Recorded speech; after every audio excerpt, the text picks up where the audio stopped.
Hello everyone, let's see how to rank sales data in Excel from highest to lowest.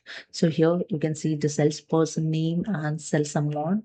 To calculate the rank is equal to, type here the rank, select the rank.eq function, then select here the number B2, sales amount, the first cell, then comma, then select the range of sales column.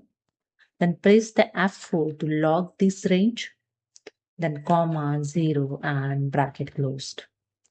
So here the B2 is the value we want to rank, select, and the complete cell is that cell compare against, and dollar sign is log the range so does not change.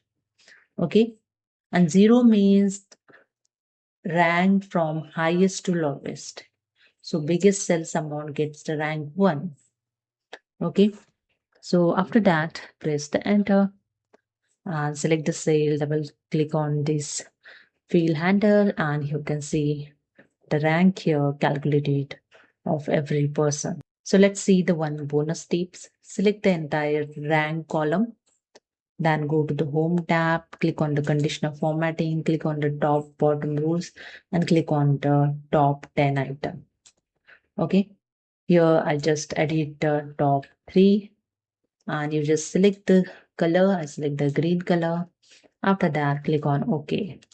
So this is a way you can highlight the top 3, top 4, any number with the conditional formatting. So hope you understood. If you like this video, subscribe my channel. Thank you.